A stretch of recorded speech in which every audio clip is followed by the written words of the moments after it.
கனிம வளத்துறையில் நமக்கு கிடைச்ச ஆதாரப்படி 24 குவாரிகளை 250 கோடி ரூபா வரணும். இவர் காலகட்டத்தில் தான் அதை ரிவைஸ் பண்ணி 14 கோடியாக மாற்றினாங்க. இப்போது தாவேக அரசில் இப்போ இருக்கக்கூடிய அமைச்சர் எல்லா மாவட்டங்களுக்கு போகிறாரு, குவாரிகளை பார்வையிடுறாரு, ட்ரோன் சர்வே எடுக்கிறாரு, வெளியிடுறாரு, இப்போ வெளியிட போகிறாருன்னு சொல்லியிருக்கிறாங்கன்னு வச்சுக்கோங்க. திமுக இருந்த வரைக்கும் ஒரு குவாரியோட ட்ரோன் சர்வே வந்து நீங்கள் ஆன்லைனில் பார்த்துருக்கீங்க. தொகுதி அங்கே மட்டும்தான் கவுண்ட் படி, அதாவது ஆதாரப்படி அந்த தொகுதியில் அதிக குவாரி 700 கோடி எடுத்திருக்காங்க. ஆமாம், அப்ராக்சிமேட்லி 700 கோடி ரூபா அரசுக்கு வருவாய் வந்திருக்கணும். ஆனால் எவ்வளோ வந்தது? 14 கோடிக்கு ரிவைஸ் பண்ணுறாங்க. அதில் இஎம்ஐயில் கொடுக்குறாங்க. இஎம்ஐயில் அப்போன்னா இந்த ஆத்து மணல் சார், அதுவும் இந்த கவுண்டெல்லாம் இன்னும் வெளியிலேயே வரல. ஆனால் இந்த குவாரிகள் சம்பந்தமான, மணல் சம்பந்தமான, கனிம வளங்கள் சம்பந்தமான தொடர்ந்து பிரச்சனை இருந்துகிட்டே இருக்குல்ல. அப்போ இதை திமுக அரசு உண்மையாக நாங்கள் மக்களுக்கு வேலை செஞ்சுருக்கோம்னு சொல்கிறதா இருந்துச்சுன்னா இந்த கனிம வளங்களை ஏன் இன்னும் முறைப்படுத்தலை? 30,000 ஏறக்குறைய துரைமுருகன் கணக்கு பார்த்தா ஏறக்குறைய 50,000 கோடி வருஷத்துக்கா? அவர் பதில் சொல்லணும். வருஷத்துக்கா இல்லை 5 வருஷத்துக்கா சார்? இது வருஷத்துக்கு வந்திருக்கலாம். நீங்கள் வீடியோவில் பார்த்தீங்கனாலே மதுரையில் ஒரு மலை இருந்ததாம், ஒரு குன்று இருந்ததாம். ஆனால் இந்த கடந்த 5 ஆண்டுகளாக அந்த குன்றே காணாமல் போயிடுச்சு, அங்கே இல்லை, தரமட்டமாக இருக்குது அப்படின்றாங்க. அப்போ டிஎம்கே ஆட்சி தான் இருந்தது. இவங்க ஃப்ரீ அண்ட் ஃபேராக விசாரிக்க மாட்டாங்க அப்படின்றதுனால சிபிசிஐடிக்கு மூவ் பண்ண சொல்லி கேட்டோம். போன வாரம் தீர்ப்பாயிருக்கு, சிபிசிஐடிக்கு அந்த வழக்கு போயிருக்கு. அப்பனா அப்பாவுக்கு இன்னும் கொஞ்சம் ஆப்பு 2000 கோடி ரூபா 4000 கோடி ரூபா பேக்கேஜ் கதைகளை மேரி பிரியா அவர்கள் சொன்னாங்க. எவ்வளோ பேக்கேஜுகளுக்கு இந்த மாதிரி மழைநீர் வடிகால் 4000 கோடி ஒரு பிட்டு நிற்காது சென்னையில் என்னங்க? அதுல நம்ம காது தான் ரொம்ப கஷ்டம்.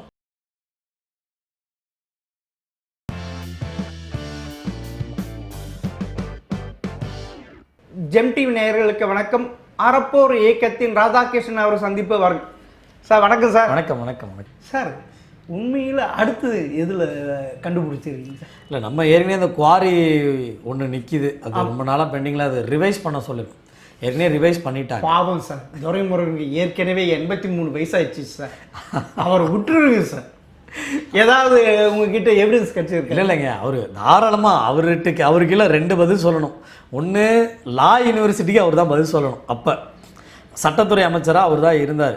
லா யூனிவர்சிட்டியில் 10 காலேஜுக்கு 3 நாளில் அப்ரூவ் பண்ணுறாங்க. 3 நாளில் எப்படி அப்ரூவ் பண்ணாங்கன்னு விளக்கம் கேட்டோம். அவர் கடைசி வரைக்கும் வாயே திறக்கலை. ஒன்று, ஏன்னா நீங்கள் 3 காலேஜ், ஒரு காலேஜுக்கு போனால் 1 நாள் ஆகும். ஆனால் 10 காலேஜுக்கு 3 நாளில் அப்ரூவ் பண்ணாங்க. என்ன ஹெலிகாப்டர் ஏதாவது வாங்கி கொடுத்தாரா என்னன்னு தெரியல. முதலமைச்சர் அப்போ இருந்த முதலமைச்சர் ஸ்டாலின் அவர்கள் வந்து துரைமுருகனுக்கு ஸ்பெஷல் ஏற்பாடில் ஹெலிகாப்டர் வாங்கி கொடுத்து, அவர் அந்த ஹெலிகாப்டரை லா யூனிவர்சிட்டி கொடுத்து, லா யூனிவர்சிட்டியோட இன்ஸ்பெக்ஷன் டீம் வந்து அப்படியே ஹெலிகாப்டர் போய் ஜம்ப் பண்ணி இறங்கி எந்தெந்த காலேஜ், அந்த 10 காலேஜ் இன்ஸ்பெக்ஷன் பார்த்துருப்பாங்க. ஆமாம், அந்த சிவாஜி படத்தில் வந்த மாதிரி இறங்கி உடனே போய் பார்த்து அப்படி கண்ணிலே ஸ்கேன் பண்ணிட்டு உடனே அப்ரூவ் பண்ணாங்களா? அப்படிதான் இன்ஃப்ராஸ்ட்ரக்சர் எல்லாம் லைப்ரரி இருக்கு, இப்போ பேராசிரியர்லாம் எல்லாருமே சூப்பராக நடக்குதுன்னு சர்டிஃபிகேட் பண்ணாங்களான்னு தான் கேட்டோம். அதுலேயே அடித்தாரு. அப்புறம் கனிம வளத்துறை, அதில் சார் கனிம வளத்துறையில் நமக்கு கிடைச்ச ஆதாரப்படி 24 குவாரிகளை 250 கோடி ரூபா வரணும். இவர் காலகட்டத்தில் தான் அதை ரிவைஸ் பண்ணி 14 கோடியாக மாற்றினாங்க. நாம் அன்னைக்கு நினச்சிருந்தா கூட, இப்போது தாவேக அரசில் இப்போ இருக்கக்கூடிய அமைச்சர் எல்லா மாவட்டங்களுக்கு போகிறாரு, குவாரிகளை பார்வையிடுறாரு, ட்ரோன் சர்வே எடுக்கிறாரு, வெளியிடுறாரு, இப்போ வெளியிட போகிறாருன்னு சொல்லியிருக்கிறாங்கன்னு வச்சுக்கோங்க. இவர் இருந்தார்ல, இவர் தானே அரசாணை போட்டார் எல்லா குவாரிகளுடைய ட்ரோன் சர்வே எடுக்கிறோன்னு. திமுக இருந்த வரைக்கும் ஒரு குவாரியோட ட்ரோன் சர்வே வந்து நீங்கள் ஆன்லைனில் பார்த்துருக்கீங்களா? இல்லை. ஒரே ஒரு தொகுதியில் அப்பாவு சபாநாயகராக இருந்தார் இல்லையா? ஆமாம், அவர் தொகுதியில் தான் தமிழ்நாட்டிலே அதிகப்படியான தொகுதி. அங்கே மட்டும்தான் கவுண்ட் படி, அதாவது ஆதாரப்படி அந்த தொகுதியில் அதிக குவாரி அங்கே தான் அதிக குவாரி 700 கோடி எடுத்திருக்காங்க. ஆமாம், அப்ராக்சிமேட்லி 700 கோடி ரூபா அரசுக்கு வருவாய் வந்திருக்கணும். ஆனால் எவ்வளோ வந்தது? 14 கோடிக்கு ரிவைஸ் பண்ணுறாங்க. அதில் இஎம்ஐயில் கொடுக்குறாங்க. இஎம்ஐ அந்த 14 கோடி. ஆமாம், 700 கோடி வர வேண்டியதுக்கு வெறும் 14 கோடி தான் வந்து. நீங்கள் வரணும், அதுவே இன்னும் முழுசாக வரலை. ரிவைஸ் பண்ணதே தப்பு. நம்ம அப்போ அவர்கிட்ட என்ன சொன்னோன்னா, இது திருநெல்வேலியில் மட்டுமே 54 குவாரிகள் இது மாதிரி இருக்குது. தமிழ்நாடு முழுசும் பார்த்திங்கன்னா ஒரு குறைந்தபட்சம் ஒரு 15,000 கோடி 20,000 கோடி வருவாய் வரணும். ரூபா 2 ரூபா இல்லை, தமிழகம் முதலிற்கு முழுசும். அது மூலமா 20,000 கோடி கிட்ட வரணும். ஆனா வந்தது எவ்வளவு சார்? இது வரைக்கும் அந்த கவுண்டே அவங்க வெளியிடவே இல்லையே. எவ்வளவு? அந்த 700 கோடியிலேயே 14 கோடியா மாத்தின ஆட்கள் இவங்க.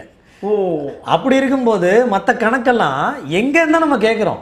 அப்பன்னா இந்த ஆத்து மணல் சார், ஆ, அதுவும் அந்த கவுண்டெல்லாம் இன்னும் வெளியிலேயே வரல. ஏற்கனவே ஐஐடில ட்ரோனை வச்சு எவ்வளவு டெப்த் போச்சு, இடி எல்லாம் கண்டுபிடிச்சாங்களோ அதில் எவ்வளவு சார்? இதில் அவங்க வந்து சேட்டலைட் மேப்போட ஃபிக்ஸ் பண்ணி டேட்டா கொடுக்கணும், உட்காந்த இடத்துல பண்ணுறதுக்கான எல்லா ஃபீஸிபிலிட்டியும் இருந்தது.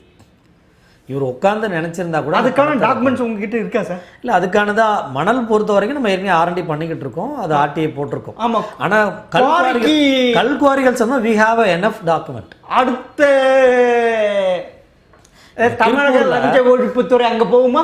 கண்டிப்பா போக வேண்டிய தேவை இருக்கு. எஃப்ஐஆர் போடுவாங்களா துரைமுருகன் மேல? நம்ம எதிர்பார்க்கறது என்னன்னா விசாரிக்கிட்டு தான் சொல்றோம். ஏன்னா நீங்க டிஎம்கே உடைய பொன்முடி அவர்கள் இருந்தார்ல. ஆமா சார். பொன்முடியோட பையன் மீது ஏற்கனவே அந்த செம்மண் அவங்க தான் ரிலீஸ் ஆயிட்டாங்க. அவர் அந்த துறை நீதிமன்றம் உத்தம புத்தர்ன்னு சொல்லிச்சே சார். திரும்ப ஏதோ விசாரணை நடக்குது, திரும்ப ஏதோ ரீஓபன் பண்ற மாதிரிலாம் நம்ம கேள்விப்படுறோம்னு வச்சுக்கோங்களேன்.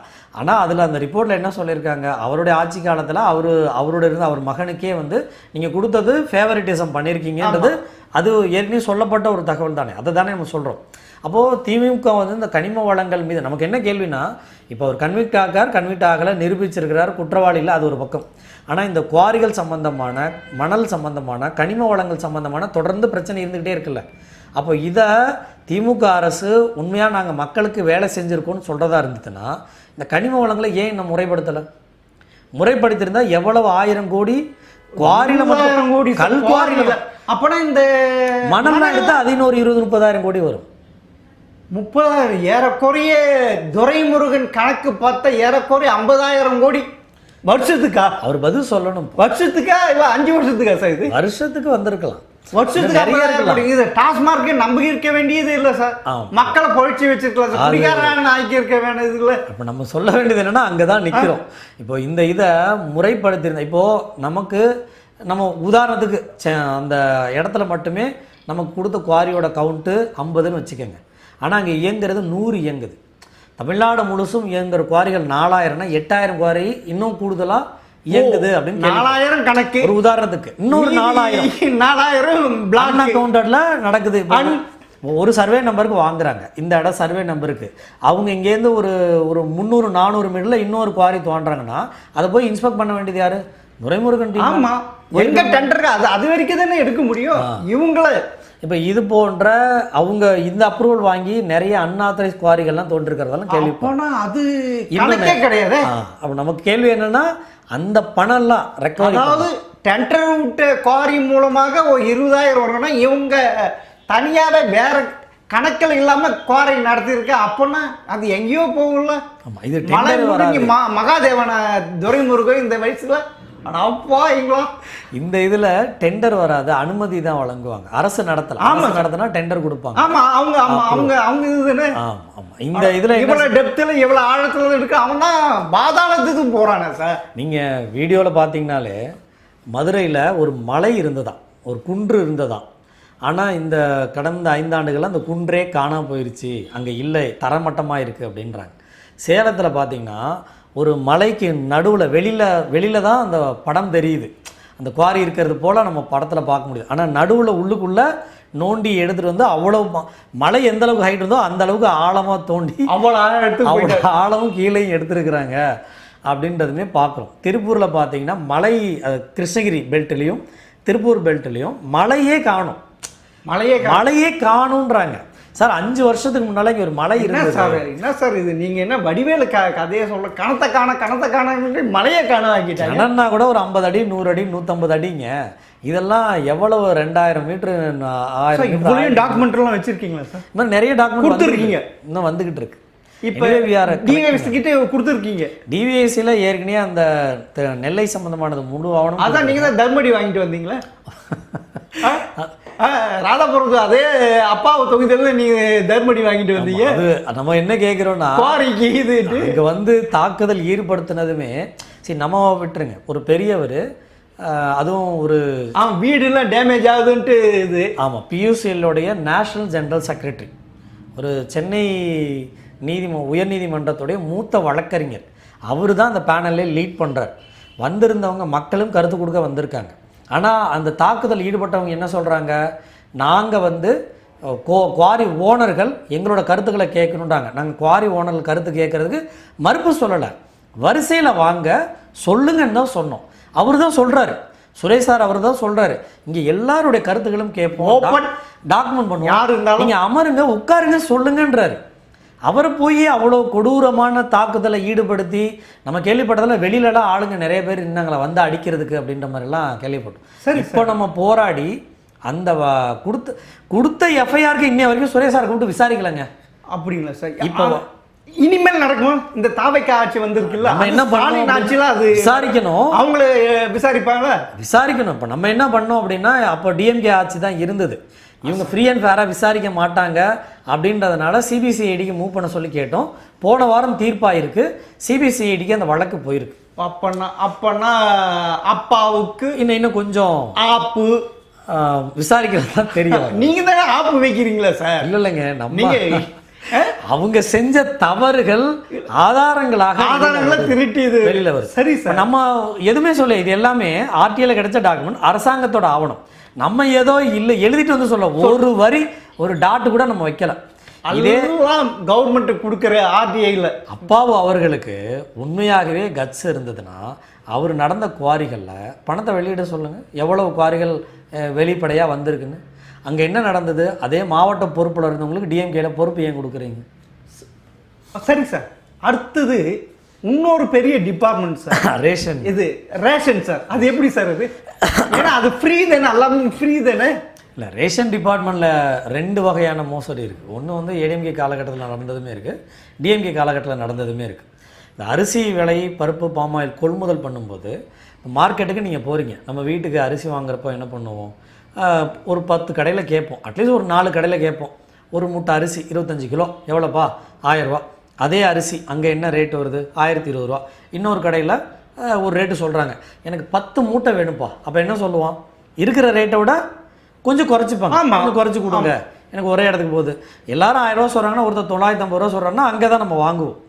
பட் இங்கே என்ன நடந்திருக்குன்னா, 95 ரூபா இருக்க வேண்டியதுக்கு 105 ரூபா கொடுத்து வாங்கியிருக்கிறீங்க, 100 ரூபா இருக்கணும் 115 ரூபா போட்டு வாங்கியிருக்கீங்க. அதோட இழப்பு மட்டும் 228 கோடி, 2028 கோடி வணிகத்துறையில். ஆமாம், கொள்முதல் பண்ணது, அதாவது ஆமாம் கொடுத்தது கொள்முதல் பண்ணது. இது வரைக்கும் அது விசாரிக்கப்படலை, எஃப்ஐஆர் ஆகலை. அது ஒரு பக்கம்.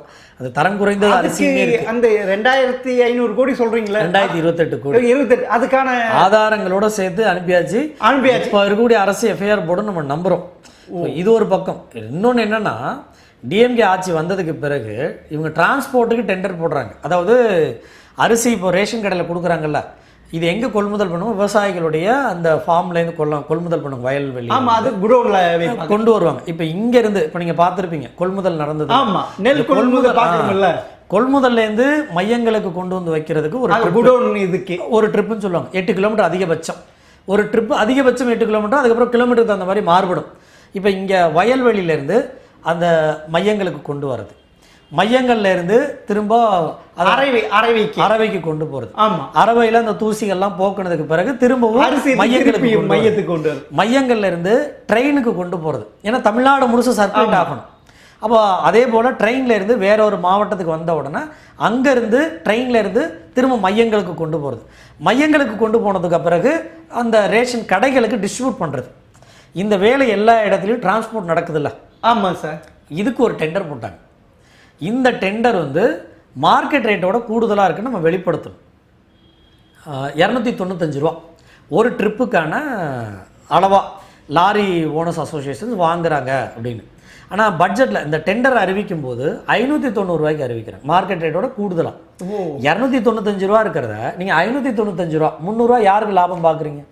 அப்போ இது மார்க்கெட் ரேட்டோட கூடுதலாக இருக்குது அப்படின்னு சொல்கிறோம். அதே போல் முருகன் பெயரால் உருவாக்கப்பட்ட அந்த 4 நிறுவனங்கள் நீங்கள் பார்த்துருப்பீங்க, கிறிஸ்தி உடைய முருகா என்டர்பிரைசஸ், அந்த மாதிரி பார்த்துருப்பீங்க. இந்த நிறுவனங்கள் தான் இதில் பங்கெடுத்துக்கிறாங்க. இதுவும் மோனோபலி ஒரே ஆள் தான், அவருடைய இதில் இயங்கக்கூடிய 3 நிறுவனங்கள் தான் போட்டி போடுறாங்க. அவங்களே போட்டி போட்டு அவங்க மட்டுமே போட்டி போடுறாங்க. 10 டெண்டர் ஒருத்தர் கொடுக்குறாங்க, மீதி 10 டெண்டர் இன்னொருத்தர் தராங்க. இந்த 3 பேரும் அவங்க மட்டும் தான் போட்டி பெரும்பாலும் போட்டு சிண்டிகேட் போட்டு. அவங்க சிண்டிகேட் இல்லை, இவருக்குள்ள மினிஸ்டருக்கும் இவருக்கும் போட்டு முடிச்சிட்டாங்க. இவங்க மட்டுமே போட்டிருக்காங்கன்றத நம்மளோட அலிகேஷனாக இருக்கு. அது ஆதாரபூர்வமாக நீங்கள் உங்ககிட்ட ஆதாரம் இருக்கு, ஆதென்டிக் அதெல்லாம் இருக்கு. ஆமாம், வி ஹேவ் எவிடன்ஸ். அது ஏற்கனவே சப்மிட்டும் பண்ணியிருக்கோம். இன்னொன்று டே 1 இவங்க ஒர்க் ஆர்டர் கொடுக்குறாங்க பாருங்கள். ஒர்க் ஆர்டர் கொடுக்கறது 11 மாதம் கழித்து கொடுக்குறாங்க. டெண்டரோட நார்ம்ஸ் படி நீங்கள் 6 மாதங்களுக்குள்ளே ஒர்க் ஆர்டர் கொடுக்கலன்னா டெண்டரை ரத்து பண்ணிவிட்டு திரும்ப நீங்கள் ரீடெண்டர் கால்ஃபர் பண்ணணும். ஆனால் இவங்க என்ன பண்ணாங்க, 11 மாதம் கழித்து ப்ரியர் அப்ரூவலை வச்சு இவங்க டெண்டர் கொடுக்குறாங்க. அதுவும் நேற்று வரைக்கும் இதே லாரி இதே டிரைவர் ஒரு ட்ரிப்புக்கு 295 ரூபா 305 ரூபா. மறுநாள் அதே டிரைவர் அதே லாரி ஓட்டும் போது 595 ரூபா யாருக்கு தர்றாங்க, அந்த நிறுவனத்துக்கு தர்றாங்க. ஒரு குறிப்பிட்ட கிறிஸ்தியோட ஃபார்ம்ஸை சார்ந்தக்கூடிய நிறுவனத்துக்கு தர்றாங்க. நம்ம அலிகேஷன் என்ன, இந்த 300 ரூபா ஒரே நாளில் எப்படி ஏறும்? இது யாருக்கு ஃபேவர் பண்ணுறீங்க? இதோட இழப்பு மட்டும் 992 கோடி ரூபா இந்த டிரான்ஸ்போர்ட் மாத்திரம். இந்த டிரான்ஸ்போர்ட் டெண்டர் இது ஒரு வருஷத்துக்கு 2 வருஷத்துக்கு டெண்டர். அதில் ஒரு தவறு, இவங்க 2023 டெண்டர் போட்டு 25 முடிக்கணும்.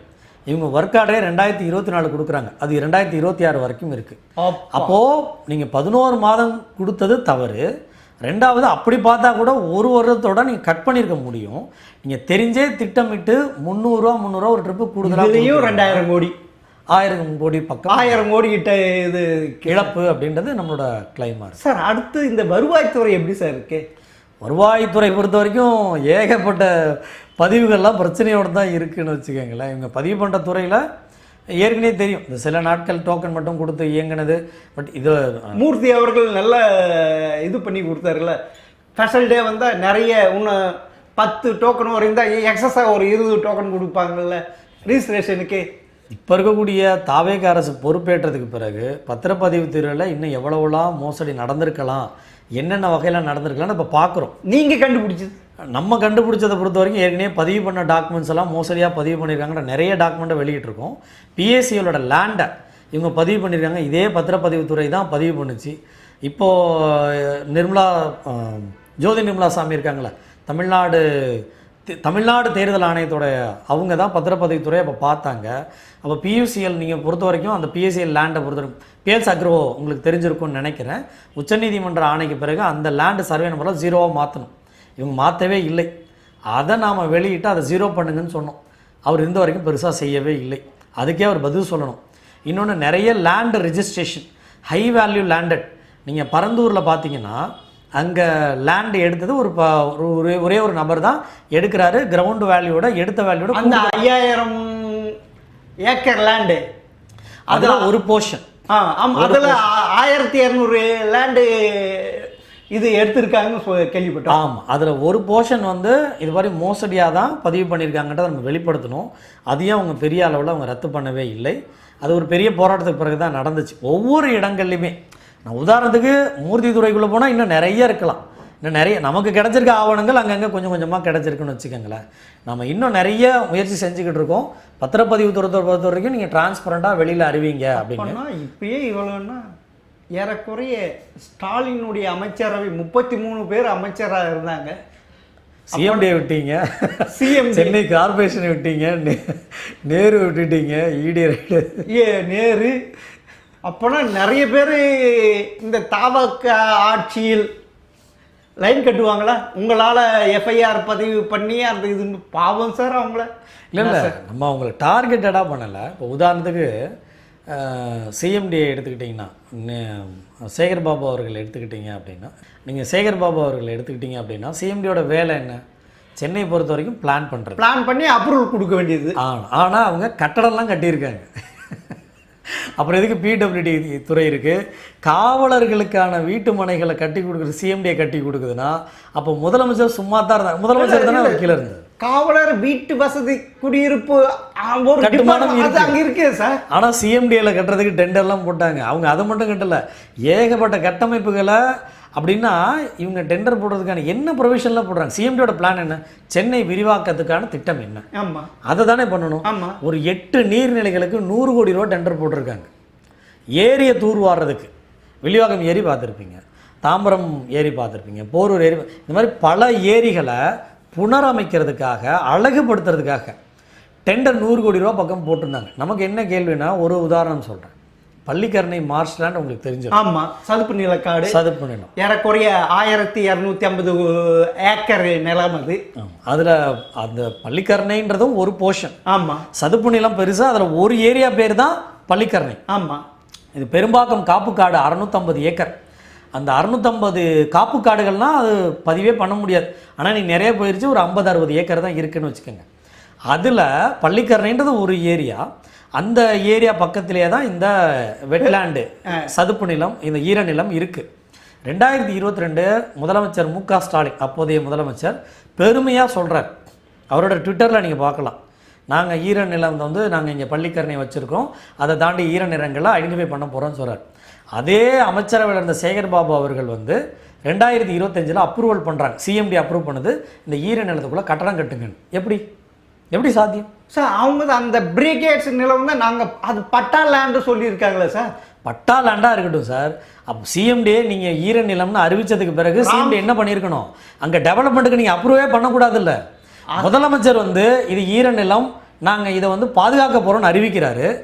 6 மாதம் 8 மாதம் கழித்து சிஎம்டியோட அமைச்சர் வந்து அதுக்கு அப்ரூவல் பண்ணுறாருன்னா, நீங்கள் டெவலப் பண்ணிக்கணும்னு அப்ரூவ் பண்ணுறாருன்னா எப்படி சாத்தியம் இது? அங்கேயும் நமக்கு கேள்வி என்னன்னா, பிரிகேட் நிறுவனம் 2000 கோடி ரூபாய் இன்வெஸ்ட் பண்ணி அங்கே கட்டணும். ஆமாம், இதில் இன்னொரு கொடுமை என்னென்னா, அந்த முதலீட்டாளர்கள் மாநாடு நடந்ததில், ஆமாம், முதலீட்டாளர்கள் மாநாடில் டிஆர்பி ராஜா அவர்கள் வந்து இந்த பிரிகேட் நிறுவனம் வந்து 2000 கோடி ரூபா தமிழ்நாட்டில் 3500 கோடி ரூபா, இன்ஃபேக்ட் 3500 கோடி ரூபா இன்வெஸ்ட் பண்ண போகிறாங்கன்னு இன்வெஸ்டர் மாநாட்டில் சொல்கிறாங்க. இது பிஸ்னஸ் கிடையாது, ஒரு கட்டுமானம். வீடு கட்ட போகிறீங்க, ஒரு 500 பேருக்கு வேலை தர போகிறீங்க.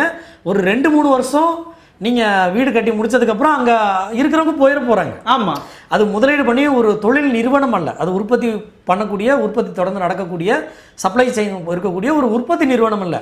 ஆனால் முதலீட்டாளர்கள் மாநாட்டில் இவங்க 3500 கோடி ரூபாய் இன்வெஸ்ட் பண்ணி பண்ண போகிறாங்கன்னு, அது மூலம் 500 பேருக்கு வேலை வாய்ப்புக்கு கிடைக்குதுன்னு சொன்னார் சார். 2000 பேருக்கு சொன்னாங்க. 2000 பேர் வேலை கிடைக்கும்னாங்க. ஆனால் அப்படியே 2000 பேருக்கு இருந்தாலும் 1 வருஷம் 2 வருஷத்துக்கு கட்டி முடிச்சுட்டு அதை போயிட போகுது. அது உற்பத்தி நிறுவனம் அல்ல.